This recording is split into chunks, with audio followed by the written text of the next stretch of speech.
तो चलिए खबरों में आगे बढ़ेंगे। वहीं दिल्ली के छत्तीसगढ़ भवन में हो रही पीईसी की बैठक में हिमाचल के नेता प्रतिपक्ष मुकेश अग्निहोत्री भी पहुंचे। इस दौरान बैठक में टिकट को लेकर चर्चा हुई है। वहीं बैठक के बाद नेता विपक्ष मुकेश अग्निहोत्री ने हमारे संवाददाता से बात की, सुनवाते हैं आपको। दिल्ली में हिमाचल प्रदेश चुनाव में टिकट वितरण को लेकर एक अहम बैठक हुई। हमारे साथ बात करने के लिए नेता विपक्ष मुकेश अग्निहोत्री मौजूद हैं। सर, कितनी सीटों पर चर्चा हुई, क्या क्राइटेरिया देख रही है कांग्रेस टिकट वितरण को लेकर? नहीं, देखिए, हिमाचल प्रदेश इलेक्शन कमेटी की पहली मीटिंग रिवायत के मुताबिक दिल्ली में हुई। पहले भी यहीं पे होती है, ये कोई नई बात नहीं है। जो लोग कहते हैं कि ये हिमाचल में क्यों नहीं हुई, ये दिल्ली में क्यों की गई है, ये मीटिंग हमेशा से ही दिल्ली होती आई है। और इस मीटिंग को ऑनरेबल प्रेसिडेंट हमारी प्रतिभा सिंह जी ने चेयर किया और मीटिंग बड़े सार्थक माहौल में हुई, बड़े अच्छे माहौल में हुई है। और इसके 29 मेंबर्स थे और काफ़ी तो रेगुलर मेंबर थे और बाकी हमारे जो ये फ्रंटल ऑर्गेनाइजेशन के हेड्स थे वो उनको भी इसका मेंबर बनाया गया। तो सब लोगों ने जो डॉकेट आया था उस पर चर्चा हुई है और ऐसा था कि इस बार 1400 के आसपास लोगों ने अप्लाई किया है।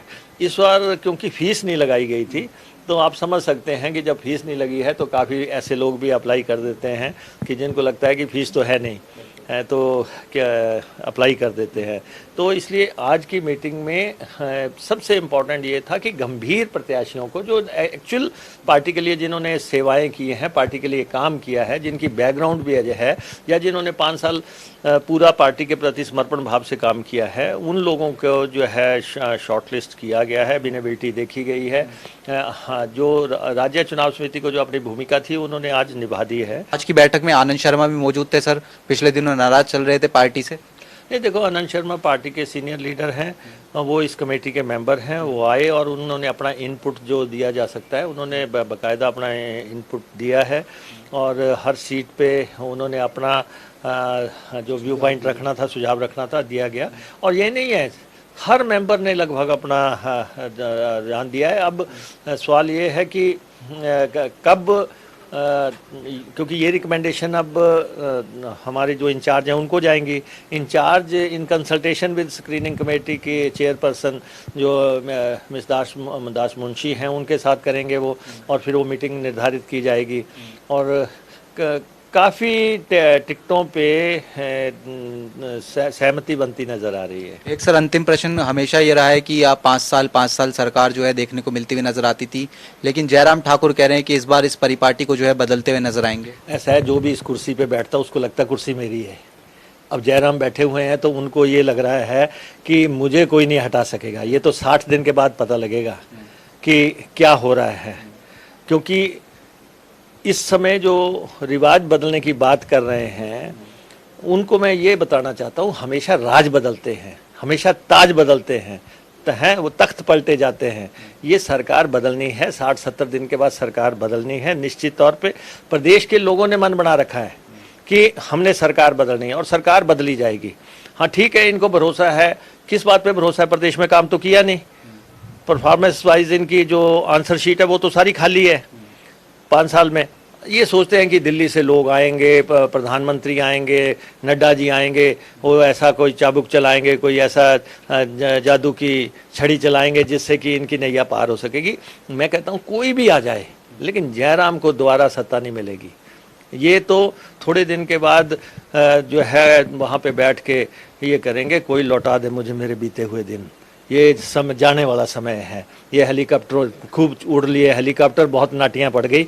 अब प्रदेश की जनता देख रही है विकास कहाँ हुआ। इन्होंने लोगों को मूर्ख समझ कर रखा है। अब कह रहे हैं कि जी हमने 2.5 साल पहले ड्रग पार्क सैंक्शन कर दिया था। अगर 2.5 साल पहले कर दिया था फिर 2.5 साल कहाँ खोए रहे? तो इसलिए ये जो है ये खोखली घोषणाओं वाली सरकार है। जयराम स्वप्न में जो है विकास कर रहे हैं, सोए सोए विकास कर रहे हैं। अभी कभी कहते हैं कि जी सिरमौर में हाटी समुदाय को जो है हम ट्राइबल स्टेटस देंगे। अरे भाई, अब 59वें महीने में देंगे? जब देना चाहिए था तब आपने दिया नहीं। अब बिल्कुल अंत आ गया है, तब आप कह रहे हैं कि हम फलां काम कर देंगे, हम ये काम कर देंगे। ये जो है विकास का एक समय होता है। आपने कहा था हम जो है 65,000 करोड़ के नेशनल हाईवे बनाएंगे, आपने बनाया एक भी नेशनल हाईवे? आपने कहा था 4 लेन्स बनाएंगे, हम बनाई आपने एक भी 4 लेन? आपने कहा था कि हम हवाई पट्टियां बढ़ाएंगे, भुंतर की, कुल्लू की, वहाँ की, धर्मशाला की, एक भी हवाई पट्टी बनी। आपने कहा था हम रेल लाइन बनाएंगे यहाँ से हमीरपुर से ऊना की, क्या वो रेल लाइन कहीं नज़र आ रही है? ये सरकार काम करने वाली नहीं थी, ये मौज मस्ती वाली सरकार आई थी, जिन्होंने 4-4 हेलीकॉप्टर खरीदे, जिन्होंने बुलेट प्रूफ गाड़ियाँ खरीदी, जिन्होंने 1000 आलीशान गाड़ियाँ खरीदी, ये वो लोग थे, इनका जाना निश्चित है। बहुत बहुत शुक्रिया सर। ये मुकेश अग्निहोत्री जी थे जो जनता टीवी से खास बातचीत कर रहे थे। उम्मीद है कि अगले महीने तक टिकट आ जाएगी, और उसके साथ साथ अगर बात करें तो सरकार ने कोई ऐसा काम किया नहीं है, सरकार सिर्फ घोषणाएं कर रही है, ये सीधे तौर पर आरोप प्रदेश सरकार पर लगा रहे हैं। कैमरामैन चंचल गुप्ता के साथ स्पर्श शर्मा, जनता टीवी, दिल्ली।